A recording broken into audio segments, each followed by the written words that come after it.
வணக்கம் அன்பு நேயர்களே. மீண்டும் கிருஷ்ணா எஃப்எம் சேனல் வழியாக உங்கள் அனைவரையும் சந்திப்பதில் எனக்கு பெருமகிழ்வும் ஆனந்தமும். இன்றும் கூட ஓசோவின் விழிப்புணர்வு புத்தகத்தில் இருந்து நேற்றைய தொடர்ச்சியை தான் பார்க்க இருக்கிறோம். வாருங்கள் நிகழ்ச்சிக்குள் செல்லலாமா? அதற்கு முன்னால் இந்த நிகழ்ச்சி பற்றி தங்களுடைய மேலான கருத்துக்களை பதிவு செய்யுங்கள் என்று சொல்லிக்கொண்டு நிகழ்ச்சிக்குள் செல்லலாம். வாருங்கள். உங்களது இருப்பு நிலையில் 9 நிலைகள் உள்ளன. ஆனால் நீங்கள் உங்களது இருப்பு நிலையின் ஒரு சிறிய மூலையில், அதாவது சிறிய தன் உணர்வுள்ள மனதுடன் தான் வாழ்கிறீர்கள். இது எப்படி உள்ளது என்றால், மிகப்பெரிய அரண்மனையை உடைய ஒருவர் அந்த அரண்மனையை முற்றிலும் மறந்துவிட்டு அதன் முற்றத்தில் வாழ ஆரம்பித்து கொண்டு அதுதான் எல்லாம் என்று நினைத்து கொண்டிருப்பது போல் இருக்கிறது. ஃப்ராய்டும் அரவிந்தரும் மிகப்பெரிய அறிவுஜீவிகள், முன்னோடிகள், தத்துவவாதிகள். ஆனால் இருவருமே அதிக யூக வேலைகள் தான் செய்துள்ளார்கள்.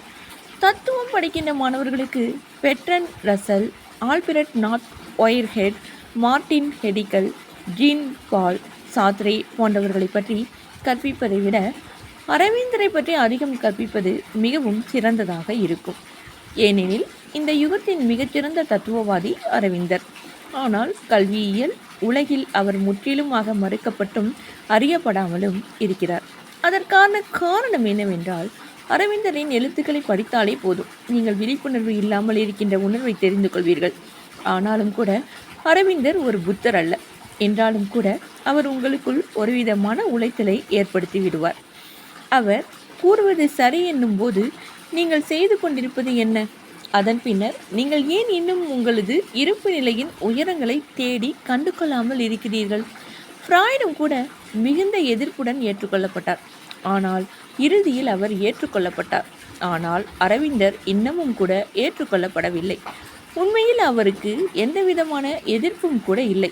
அவர் வெறுமனே அறியப்படாமல் இருக்கிறார். மேலும் அதற்கான காரணம் மிகவும் தெளிவானது. ஃப்ராய்டு உங்களது இருப்பு நிலைக்கு கீழே உள்ள நிலைகளை பற்றி பேசுகிறார். அது உங்களுக்கு மன உளைச்சலை ஏற்படுத்தாது. நீங்கள் தன் உணர்வுடன் இருப்பதாக நினைத்து சந்தோஷப்படலாம்.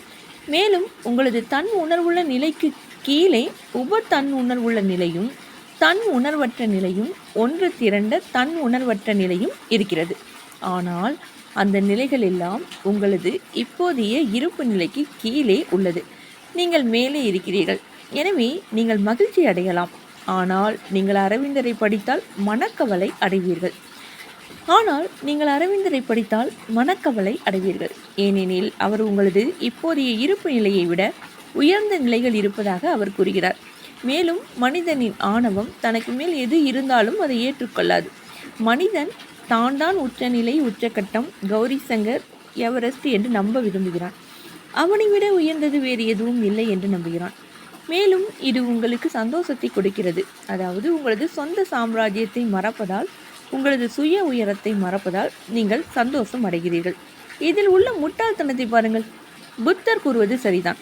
தான் ஏற்கனவே இறந்து விட்டவன் போல் முட்டாள் தூங்குகிறான். ஆனால் ஒரு குரு எப்போதும் விழித்து கொண்டே இருக்கிறார் என்று அவர் கூறுகிறார். விழிப்புணர்வு என்பது என்றும் அழியாதது. அதற்கு மரணம் என்பது தெரியாது. விழிப்புணர்வு இல்லாததுதான் மரணம் அடைகிறது. ஆகவே நீங்கள் தன் உணர்வின்றி தூங்கிக் கொண்டு இருந்தால் நீங்கள் மீண்டும் மரணம் அடைய வேண்டியதிருக்கும். எனவே இப்படி பிறந்து மீண்டும் மீண்டும் இறந்து போகின்ற இந்த முழு துன்பத்தையும் விட்டொழிக்க விரும்பினால், இந்த பிறப்பு இறப்பு என்னும் சக்கரத்தை விட்டு வெளியேற நீங்கள் விரும்பினால், நீங்கள் முற்றிலும் விழிப்புணர்வு உள்ளவராக ஆக வேண்டும். நீங்கள் உங்களது தன்னுணர்வில் உயரத்தில் மேலும் மேலும் உயரத்தில் சென்றடைய வேண்டும். மேலும் இத்தகைய விஷயங்கள் வெறும் அறிவுபூர்வமான நிலைகளில் ஏற்றுக்கொண்டால் மட்டும் போதாது. இத்தகைய விஷயங்கள் உங்களது அனுபவமாக மாற வேண்டும். இந்த விஷயங்கள் உங்களது இருப்பு நிலையாக மாற வேண்டும். தத்துவ ரீதியாக நீங்கள் ஒப்புக்கொண்டால் போதும் என்று நான் கூறவில்லை. ஏனெனில் தத்துவ ரீதியில் ஒப்புக்கொள்வதால் எதுவும் ஏற்படாது. எதையும் அறுவடை செய்ய முடியாது. நீங்கள் உங்களை தட்டி எழுப்புவதற்காக மிகப்பெரிய முயற்சியை மேற்கொள்வதால் மட்டுமே உண்மையான அறுவடை செய்ய முடியும். ஆனால் இது போன்ற அறிவுபூர்வமான வரைபடங்கள் உங்களுக்குள் ஒரு ஆசையை, ஒரு ஏக்கத்தை உருவாக்க முடியும். உங்களிடம் உள்ள சக்தியை பற்றி நீங்கள் உணர முடியும். நீங்கள் இப்போது எப்படி தோன்றுகிறீர்களோ அது உங்களது உண்மையான தோற்றம் அல்ல என்றும், நீங்கள் இப்போது உள்ள நிலைக்கு மேல் உயர்ந்த நிலையில் உள்ளவர்கள் என்பதையும் உணர முடியும். தான் ஏற்கனவே இறந்து விட்டவன் போன்று முட்டாள் தூங்குகிறான். ஆனால் ஒரு குரு எப்போதும் விழித்துக் கொண்டே இருக்கிறார். அவர் கவனிக்கிறார். அவர் தெளிவாக இருக்கிறார். இவைகள் எளிய ஆனால் அழகான வாக்கியங்கள். உண்மையானது எப்போதும் எளியது மற்றும் அழகானது. இந்த 2 எளிய வாக்கியங்களை பாருங்கள். ஆனால் அவற்றில் எவ்வளவு உள்ளது தெரியுமா? இவற்றில் உலகங்களும் உலகங்களின் உள் உலகங்களும் எண்ணற்ற உலகங்களும் உள்ளது. அவர் கவனிக்கிறார். அவர் தெளிவாக இருக்கிறார். நாம் கற்றுக்கொள்ள வேண்டிய ஒரே ஒரு விஷயம் கவனம் நிறைந்திருத்தல் தான். கவனி. நீங்கள் செய்கின்ற ஒவ்வொரு செயலையும் கவனியுங்கள். உங்களது மனதில் கடந்து செல்லும் ஒவ்வொரு எண்ணத்தையும் கவனியுங்கள். உங்களை ஆட்கொள்கின்ற ஒவ்வொரு ஆசையையும் கவனியுங்கள். மிக சிறிய அசைவுகளை கூட, அதாவது நடத்தல், பேசுதல், சாப்பிடுதல், குளித்தல் ஆகிய சிறிய செயல்களை கூட கவனியுங்கள். எல்லாவற்றையும் கவனித்து கொண்டே போங்கள். எல்லாமே நாம் கவனிப்பதற்கான ஒரு சந்தர்ப்பமாக இருக்கட்டும். இயந்திரத்தனமாக சாப்பிடாதீர்கள். உங்களது வயிற்றை வெறுமனே நிரப்பாதீர்கள். மிகவும் கவனித்தலுடன் இருங்கள். நன்றாக மென்று சாப்பிடுங்கள். கவனம் நிறைந்து சாப்பிடுங்கள். இப்படி செய்தால் இதுவரை நீங்கள் எவ்வளவு விஷயங்களை தவற விட்டு விட்டீர்கள் என்பதை உணர்வீர்கள். ஏனெனில் ஒவ்வொரு முறை உணவை நீங்கள் கடிக்கும் போதும் அது உங்களுக்கு அபரிதமான திருப்தியை கொடுக்கும். நீங்கள் கவனமுடன் சாப்பிட்டால் உணவும் கூட உங்களுக்கு மிகுந்த ருசி மிக்கதாக தெரியும். நீங்கள் கவனம் நிறைந்து சாப்பிட்டால் சாதாரண உணவும் கூட உங்களுக்கு நல்ல ருசியாக தெரியும். அதே போன்று நீங்கள் நிறை கவனம் இல்லாமல் சாப்பிடும்போது நீங்கள் ருசி மிகுந்த உணவை சாப்பிட்டாலும் கூட அதில் ருசி இருக்காது. ஏனெனில் அங்கே ருசியை கவனிப்பதற்கு உங்களுக்குள் யாரும் இருக்கவில்லை. நீங்கள் வெறுமனே வயிற்றை நிரப்புகிறீர்கள். மெதுவாகவும் நிறை கவனத்துடனும் சாப்பிடுங்கள். ஒவ்வொரு கவலத்தையும் நன்றாக மென்று ருசித்து சாப்பிடுங்கள். அதே போன்று நுகர்தல், தொடுதல், தென்றல் காற்றை உணர்தல், சூரியனின் கதிர்களை உணர்தல் ஆகியவற்றையும் செய்து பாருங்கள்.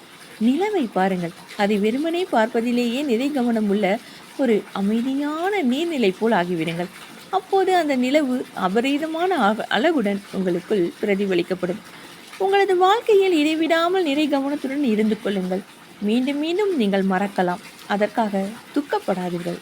அது இயல்பானது. பல லட்சம் பிறவிகளாக நீங்கள் இந்த நிறை கவனத்தை முயன்று பார்க்கவில்லை. எனவே நீங்கள் மீண்டும் மீண்டும் இதை மறப்பது இயல்பானது, இயற்கையானது. ஆனால் உங்களுக்கு மீண்டும் நினைவு வரும்போது மீண்டும் கவனிக்க தொடங்குங்கள். ஒரே ஒரு விஷயத்தை மட்டும் நினைவில் கொள்ளுங்கள். நீங்கள் கவனிப்பதற்கு மறந்துவிடும் போது அதற்காக வருத்தப்படாதீர்கள். அதற்கான மனம் வருந்தாதீர்கள். அப்படி செய்தால் மீண்டும் நீங்கள் நேரத்தை வீணாக்கி கொண்டிருப்பீர்கள். நான் தவற விட்டு விட்டேனே என்று நீங்கள் சங்கடப்படாதீர்கள். நான் ஒரு பாவி என்று உணர ஆரம்பித்து விடாதீர்கள். உங்களை கண்டனம் செய்யாதீர்கள். ஏனெனில் அது நேரத்தை வீணாக்குவதாகும். ஒருபோதும் கடந்த காலத்தை நினைத்து மனம் வருந்தாதீர்கள். இப்போதிலே இந்த நொடி பொழுதில் வாழுங்கள். நீங்கள் மறந்து போகலாம். அதனால் என்ன? இது இயற்கைதான். இது பழக்கமாகிவிட்டது. மேலும் பழக்கத்தை விடுவது மிகவும் கடினம். மேலும் அந்த பழக்கம் ஒரு பிறவியில் உள்ளுணர்ந்த பழக்கம் கிடையாது. இவைகளெல்லாம் லட்சக்கணக்கான பிறவிகளாக உள்ளுணர்ந்த பழக்கங்கள். ஆகவே உங்களால் ஒரு சில நொடிகள் மட்டுமே நிறை கவனத்துடன் இருக்க முடிந்தால் அதற்காக நன்றி உணர்வு கொள்ளுங்கள். நாம் எதிர்பார்த்ததை விட அந்த சில நொடிகளும் அதிகமானவைதான். ஆம், இதனுடைய தொடர்ச்சியை நாம் தொடர்ந்து நாளையும் பார்க்கலாம். அன்பு நேயர்களே, தற்பொழுது நான் இந்த புத்தகத்தை வாசித்து கொண்டிருக்கும் பொழுது அற்புதமான மழை பொழிந்து கொண்டிருக்கிறது. அந்த அற்புதமான மழை சாரலின் ஒளியோடு நீங்கள் இந்த வாசிப்பை கேட்டு ரசித்தீர்கள். மீண்டும் நாளையும் காத்துக்கொண்டே இருங்கள். அன்பு நேயர்களே, இந்த வாசிப்பு பற்றி, இந்த ஆடியோ புத்தகம் பற்றி தங்களுடைய மேலான கருத்துக்களை பதிவு செய்யுங்கள். ஓசோவின் பிரியமானவர்களுக்கு நீங்கள் இந்த அற்புதமான வாசிப்பை அனுப்பி வையுங்கள் என்று சொல்லிக்கொண்டு உங்களிடமிருந்து தற்பொழுது விடைபெறுவது நான் உங்கள் அன்பறிவிப்பாளர் சகோதரி லேவினி கிருஷ்ணா. வணக்கம் அன்பு நேயர் சொந்தங்களே. நன்றி நேயர்களே.